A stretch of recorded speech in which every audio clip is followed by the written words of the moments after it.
one of the best things you can do as a business owner, I think, is come up with something and then run it by everybody you know so they can try and pick holes in it. And then if you make it through that gauntlet, then maybe it's okay, you know? You're listening to the Establishing Your Empire show, a podcast that inspires entrepreneurs, creatives, and future business owners to pursue their passions, grow their organizations, and build their empire. My name is Daran Herrman, and creatively, I'm best known for my photography, but business-wise, my claim to fame is growing a company from $15K per month in online sales to breaking the $1 million a month barrier. And I'm sitting down with interesting people to talk about their process, the lessons they've learned, and how they have established their empires. All right, here we are, a very special edition of Establish Your Empire. We're on location, on the lake, with Brian Hill. Brian, why don't you, we're on this boat that's not being used right now, right? It's kind of an interesting deal. Yeah, just all dressed up and nowhere to go. It's been a strange year. Yeah, and why don't you give us a little overview of who you are and what you do? Okay, so yeah, I grew up in Dripping Springs, and I went to UT Austin for mechanical engineering, and I got a degree in 4.5 years or so, and then I got a job as a mechanical design engineer at Weatherford International down in Houston. It was a cool job. It was what I thought I wanted, and it was kind of like, I heard it put well the other day that the view ahead was, the view behind was the same as the view ahead, and it was just pretty terrifyingly permanent. And then I had this idea kind of over a beer, like, man, none of our friends have boats, we should just build one. And then it was like, wait, I have a friend on the lake. He said I could build it and keep it there for free, and it was just gonna be for kicks. And then that fell apart. And so I was way too deep into scheming about it and telling everybody I was doing it. And so I found a marina and figured out how to do it for real and build a structurally sound boat that would, you know, be commercially viable. And built that thing. And How long did it take you to build that first boat?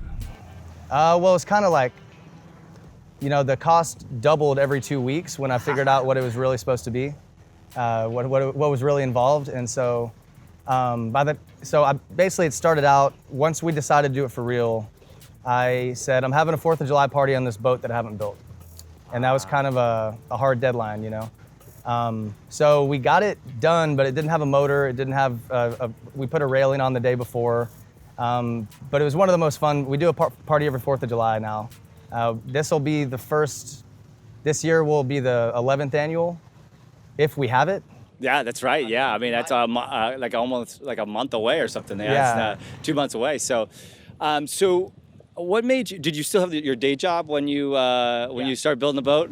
Yeah, so it was 5 months into my job when I started building it, and then 1.5 years total that I'd been at my job. It was like around Memorial Weekend. Basically, that was 2009 that I started, and then we had like 1 or 2 cruises that year, and then I built the website over the off season. And then the next year, it started getting phone calls, and my buddy Chop was in town in Austin, and he was the first captain. So we got licensed and would run the boat when I wasn't here. And then I had a girlfriend up here at the time, and all my friends were up here, and I was starting this business, and I was like, I gotta get out of Houston. Like, I can't, this is starting to work, and I can't do this from here. So I quit my job and moved back, and I definitely, I mean, it's just been kind of, you know, rough seas ever since until the boat funds are gonna keep coming. There's a lot of them. So how much, like, okay, you had a normal corporate job. You're an engineer.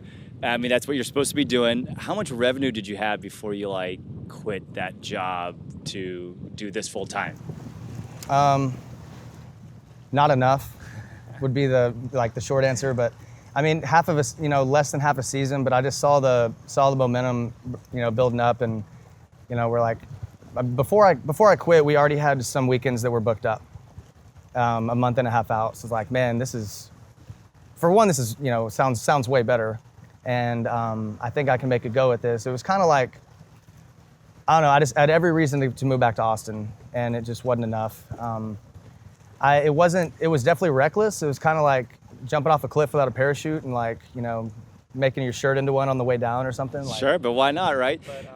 And how old were you? Like 20, 28, 23? Yeah. So to me, and a lot of people, 24 when I quit. Yeah. So, but that's like the perfect time to take some of these chances. You know, whereas a lot of people that are 23, 24, they should know, especially in a time like now, this is the time to start a company. This is the time to figure something out because there's a lot of things are going to be changing. A lot of needs are going to be changing. So to me, when you're young, you should start a business at any age, but when you're young, that is the most opportune time. So how did you come up with the name Premier Party Cruises? Like how'd that happen? I don't know. You can tell he didn't prep me for these. I think it was kind of just like something that summed up everything we were doing, everything that we wanted the essence of it to be, you know, Premier for one, in which we weren't there until like 3 or 4 years ago, really. But yeah, Premier, and I mean, you know, cruises. I didn't really like the whole party barge, boat. you know, and you know, it just sounds sloppy and ridiculous. And you know, now we've built it. I think it was I'm really happy with the name we chose because we've kind of like grown into it, rather than like had to pivot after we decided we wanted it to be something more than just a booze cruise. Like, we're doing like full service. Like we have we can do catering and DJs and you know decorations and photographer, you know, drone footage, whatever people need. We're kind of full service thing, and we were arranging transportation until last year. It's just, you know, Lyft and Ubers was easy. If a bus breaks down, everybody's screwed. Yeah. Versus a Lyft cancels on you 5 minutes. Yeah, 5 minutes. Yeah, and it just makes sense. Yeah. So all right, like we're on your kind of big boat, but like, and how big is this one that we're on here? 20 by 58. This one's called Clever Girl. And this is like 120 people going to be on this one. So obviously not a very COVID-friendly boat. Yeah, it's and one of the big things we do is we do a disco cruise where we can probably talk about that more later. But we have multiple bachelor and bachelorette parties from all over the country come onto one boat, and that's pretty obviously the perfect delivery device for the virus. So we're not doing that. Right. And then like when you launched, how big was that boat? Well, your first one that you built. So this was the first one. Oh wow. Okay. And then we just added the stage. So you started big. Yeah. Well, I thought we needed to because that's what everybody else was doing. And since the other two boats we built are for 25 and 14 people, because most of the cruises that we want, and there's plenty of them to get, are bachelor and bachelorette parties. Yeah. Like I didn't know I'd be doing that. Like that'd be my specialty at 33 years old, 34, but that's the ticket, man. Well, that's like a little more private, right? You know, like they get the whole boat then. Right. That makes a lot of sense actually. Now you say it, but you know, we've all, well, not all of us, but a lot of us have been on boats with, you know, a bunch of random people and 100 people on the boat. It's a shit show. Yeah, it's a little crazy, and that's, I'm sure, fun for the first couple times, and then. Oh yeah. We don't. The boat's rated for 120, but we don't ever go over like 90, just to keep it comfortable. And for any other cruise besides the disco cruises, we cap it at 50. All right. Well, so with COVID all happening, obviously you know, not like you were just saying, it's not great for a COVID situation. So what do you guys? I mean, is that like a zero deal for you guys? Like how are you doing beforehand, during? What's the story there? Well, so last year we started doing the disco cruise thing where we have multiple groups on one cruise. It's kind of a hosted cruise, and so that's really. First of all, let's explain that. Like for years we had tons of bachelor and bachelorette parties. It's really ramped up the past couple of years, which is why we thought of that. But it's always the guys wondering where the chicks are at. We're like, that's not our job. You know, you rented a boat, we're going to take you out. But so eventually we're just like, let's give the people what they want and put them all together. And it's really cool. It's like melting pot people from all over the country. And it's just freaking hilarious. And everybody's celebrating the same thing. And so there's like, you know, we say there's always going to be more girls than guys, and it makes it so we can control the ratio and such. So last year we had about 30 of those and about 200 different groups of people, 200 different bachelor and bachelorette parties. And it's just a sweet spot. So that's where, like, man, we just, you know, do one or two of those every Saturday. And so this year we started out and we were just rocking and rolling. We have photographer on all the disco cruises, so we had great photos from last year, and it was like this giant inflatable unicorn, a mimosa bar, and photographer, and lily pads, just the whole, everything we have, just kind of threw it all out.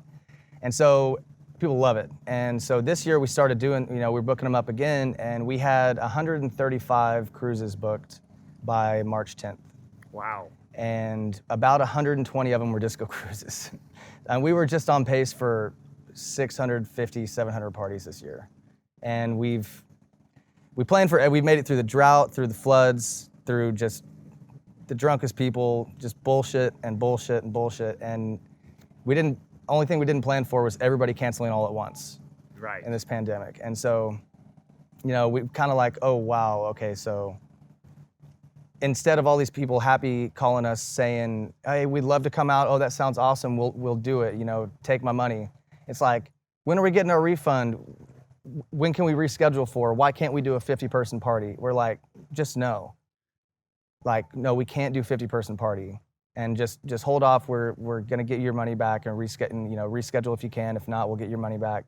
But it's gonna be, just give us a week or two till we can get some of this, some of this SBA loan money or whatever government aid's coming our way. And I mean, it's middle of May and still barely got any of that. So it's been a lot of just kind of keeping people at bay.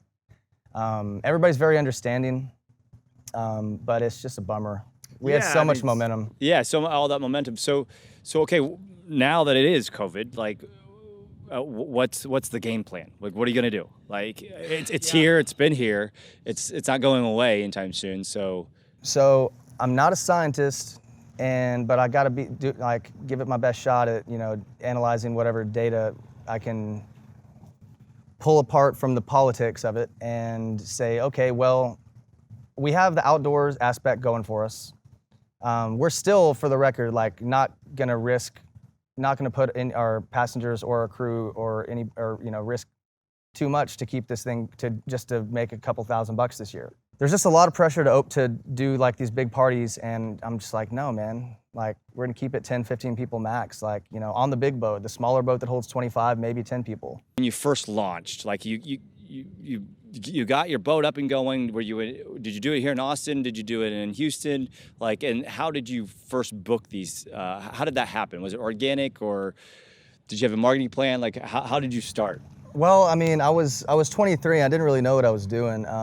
But I mean, one thing that was cool about doing engineering in school was they kind of, even when we left school, we did like an exit interview with the dean, and we told him what we liked and what we hated, and they said, well, it's really teaching a problem-solving mindset going forward. So it really gave me the confidence to think that I could figure it out. And then I was like, well, it's just a dock with a motor on the back. Can't be that hard. And it's like, that was humbling. And then just kind of figured out how to build a website with like GoDaddy, and then the phone started ringing. Back then I turned on Google AdWords for 23 cents a click. Oh, wow. And now it's about 10 or 20 times that. So that really got us going. And then around Memorial Weekend, we had so 2009, we had one cruise that wasn't all my friends. And then 2010, we had like 75 or 80 parties. And then we got online booking going just with Eventbrite, just kind of like your deposit for this time, for these dates and times. And we had like almost doubled it. We had like 130 the next year, and then just kind of, I mean, we've been growing really rapidly ever since. So what do you see? Okay, let's COVID's this year. Hopefully next year it's back to normal. What do you see yourself in like 5 years? The company as well as yourself. So what I've seen is the growth of Austin has been just crazy, and so I'm watching how, for one, people don't know what to do when they get to Austin, so I'm going to start building out the full weekend planning of everything. And really, I mean, again, bachelor and bachelorette parties is a sweet spot because they're clueless and they're coming into town. They just want to do something crazy and fun, so money's not really an option, and it's just like the perfect, because you don't want to plan something for like 2 people because that's just a small margin regardless, but at 10 or 15 people, you just point people in the right direction and make money. Yeah. And without, like, you're not being greedy, you're helping them have a better time, you're helping another business, you're helping direct them to another local business. So I really want to build out the whole tourism like funnel, I guess you would call it. Yeah. So basically, providing value for anyone who wants to have a good time. So basically, they could just go one-stop shop, and they could have either whether it's a weekend or a day or whatever you want to call it. So obviously, with the COVID, everything's kind of thrown upside down, like we've been talking about. We've talked about it plenty, but like, do you have any regrets starting the company? Oh no, I mean it definitely. I was thinking about like people have told me I should just write some sort of book about all this crazy shit, and it's either going to be called Staying Afloat or How Not to Start a Business, like, because it's just, did just about everything wrong, but I learned how to get through it. And I mean, next business I start is going to be cake compared to this. So, and it's freed up. I mean, I definitely should have like gotten my real estate license 10 years ago to do something more in the off season, but I kept trying little things that didn't really pan out. And like, it was just been kind of like a lot of hit or miss, but I mean, I wrote down last week a list of all the things that, because you want to think like, what skills when all this shit falls apart, I started thinking like, what skills do I have that I could turn into something? And I mean, I've learned just everything about marketing, web design, I mean, construction, I mean, Permits. Yeah, just, and really people skills, like how to manage every type of personality in every conceivable type of mood. Yeah. Or response to any question, or like the best. So the rules are don't be a dick and don't die. That's what we say unless it's like a really, like a church group, I don't say that. But for the most part, that's the rules. And if somebody yells at me, I just say start over. To me, that's like, please start over.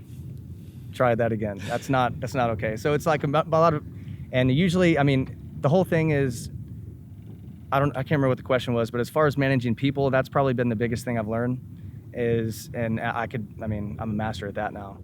Yeah. So what about any crazy stories that you could share?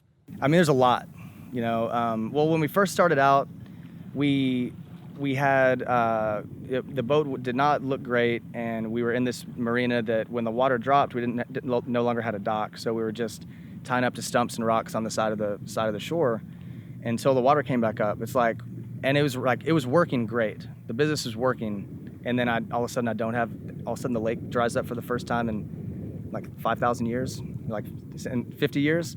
And so we're just digging the boat out of the mud, like using 2x4s to like try and, get a pump under the floats to try and like clear them out of the mud. And I mean, just problem after problem. And, but yeah, most of the stories, it's not glamorous, most of it's pretty sloppy stuff. We've started not doing any more college parties and that's really like just a huge drop off and just bullshit that we have to take, that we have to deal with from people, because the age is a direct correlation with just people misbehaving and getting too drunk and making a mess and giving us attitude or whatever it may be. Everybody always leaves happy, but we've had some characters for sure. What about one of your favorite moments or memories related to? It doesn't have to be a cruise. It could be whatever. Since the idea of the creation of this company. Well, we've had some weddings. We've had a friend of mine, Rodell, met his future wife Ashley on the 4th of July party here one year. I mean, that's pretty cool. Yeah. My friend, one cool story, my buddy Franz that moved back to Germany, when I first started this, back when I was crazier, he was like, Brian, no, like, don't do that. He's like, Brian, I'll come on your boat, but I'll buy the most expensive life jackets they make. And I was like, that's exactly how he talks. And my only German friend, his name's Franz, and it's perfect. And so he came back to visit 10 years later, and I bought him this like badass life jacket. And it was like, we had like a reunion cruise for them when they got back, and gave him a life jacket. And, some of the best things have been last year on the disco cruises, like, because it was kind of like, it came full circle. Everything came together better than I ever imagined it. Like everybody, I mean, the boat looks great, everybody's stoked to be there. The weather's great. And just people are just getting down and just having the time of their lives. And it's we just rave reviews from that, because it's like, they just kind of a turnkey party. Like they show up and everything's ready to go for them. and it's BYOB, and they just ice in the coolers, ice water, and everything's taken care of for them, and then they just have a blast, and it's the highlight of their weekend every time. They always say that, and so that's just been very, very satisfying. Yeah, I mean, that sounds also like just a great time on your end. So, all right, and now I imagine you got a couple of employees because you got multiple boats, a couple of different captains. Do you see the company, like let's say COVID didn't happen? Do you see the company growing boat-wise, services-wise? You kind of mentioned a couple of tourism services. Like what would be the future? Like what would if you didn't have this hiccup? Like what would be an ideal situation for you? Well, I think down the line we'll get a fleet of like 14 passenger vans, because that's much more like replaceable than a school bus, and it doesn't require a bus driver, a commercial license, and permits and all that. 3 boats is kind of the sweet spot, because you can keep it booked. You don't have to worry about a bunch of extra staff.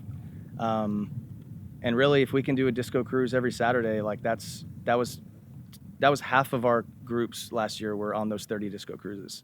So, I mean, that's the sweet spot. So really just get better at what's working the best, like 80-20 principle, like, just refine what's really working, the 20% that's really working, and go with that. And as far on the other end of that is like, what's the 20% of your demographic that's 80% of your problem? And that's like 21st birthdays and frat parties. So Sure. just get rid of that. So focus on what's good. So you're a mechanical engineer. You said earlier. How much of that going to school do you think has helped you as a business owner, or any way you want to take that? Like, was that something that was a valuable experience to you? Because there's a lot of conversations around college, whether somebody should do that, do you get a return on the investment or not, right? What's your thoughts there?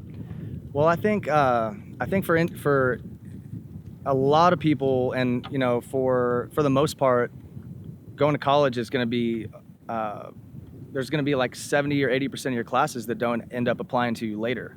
I would say if your career ends up being in the major that you were in, a lot of those classes still didn't apply.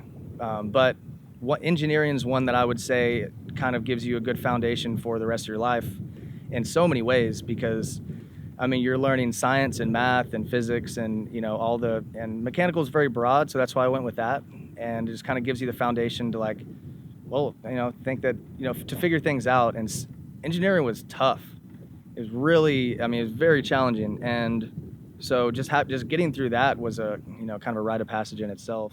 Yeah, both of my older brothers are engineers. One's computer science, which they all laughed like that wasn't really engineering when he went, and now he's like laughing back at them. He's like, okay, well, this is now everybody wants to be a computer science major. Yeah, I wish I'd learned more programming. I really was like dead set against learning programming in college because I hated it. But and then my other brother is mechanical engineering, so he, you and him would get along great. He has a pontoon boat that, looks probably like how this boat first looked like. He pieces it kind of together himself. I mean, I think he bought a pontoon boat and then built it all up and changed it all around. But full on. I think what mechanical engineers do is they play with stuff a lot.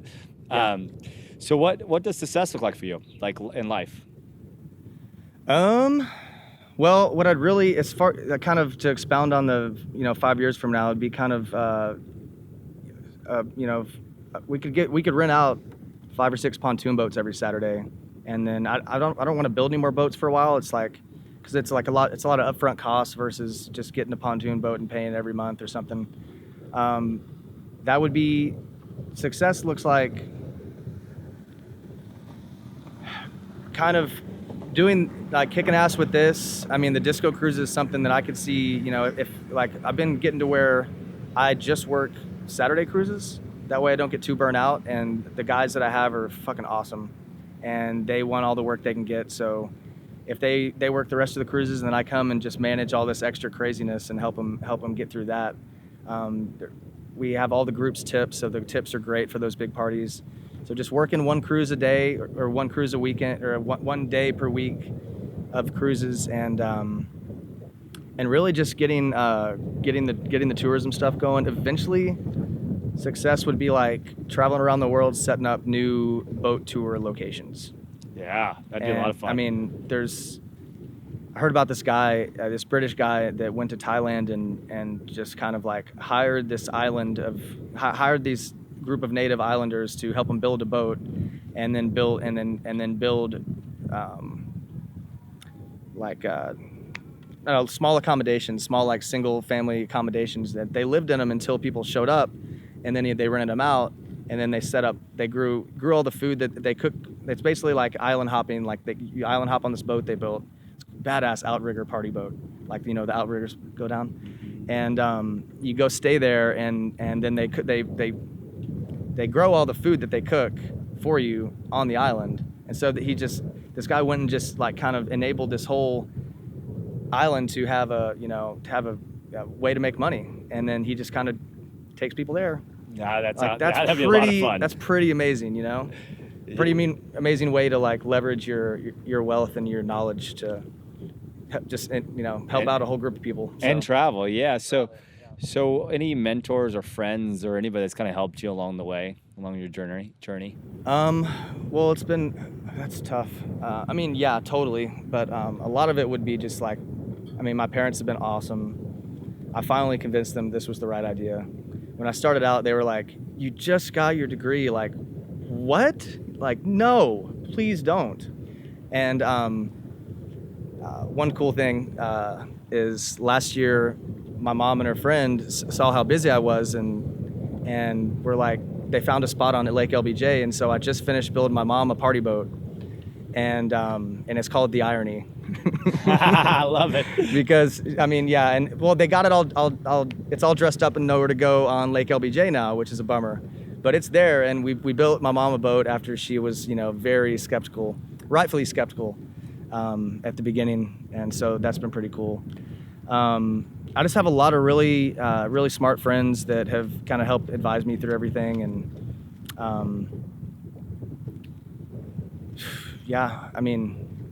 I know I'll think of somebody in particular, as soon as done with this. But I, just like bouncing ideas off of friends, and I like to I've been doing a lot of things solo, but by no means like all myself or anything. But like, just one of the best things you can do as a business owner, I think, is come up with something and then run it by everybody so they can try and pick holes in it. And then if you make it through that gauntlet, then maybe it's okay. That's one of the vices that has been very consistent and common in this podcast has been test your idea. I've heard everywhere from a few people to all the way up to one of my people on the podcast said 400 people is what he recommends before you start a company. So well, that takes some time. But but it could save you years, right? Oh, yeah. It would be worth it, but that's a lot. Yeah, right. So last question, how would you like to be remembered? Not just for the party guy, I guess, but so another thing I want to do is start up a small business marketplace, which would be kind of like the tourism thing would be one form of it, but then also through this COVID thing, I've seen a lot of businesses just struggling to find any way to make ends meet, and so I don't know. I think one of my strengths is kind of connecting the dots, and so I'm gonna start I want to start a foundation. It's gonna be called Synapse, kind of not necessarily the idea, but connecting ideas into a functional way, and help solve some global problems, and kind of like you. It's very early on, but there's a lot. It just needs to be done. There's a lot of ideas, and people coming up with ideas and don't know what to do with it. And there's a lot of people across the world that could really use your idea, but they just don't know about it. So that's the kind of potential I want to dip into. And one thing I heard, I think it was interview that I saw of Aubrey Marcus saying that he'd built On It. It's this crazy awesome fitness brand here in Austin. He said start with a large idea and then fill in the blanks. And I think that's one of the best things I've heard in a while. Is like great way to approach something, because you don't have to know all the ins and outs, because you could throw up 20 things on the wall and what you thought was going to stick doesn't, and ends up being something else. So I love it. Well, thanks, Brian, so much for being on the podcast and taking me out on your boat. It's a gorgeous evening. Thanks for coming out. So, all right. Well, I would give you a high five and shake a hand, but we can't. We'll just, Plague ball. yeah, there you go. All right. Cheers, man. Cheers, man.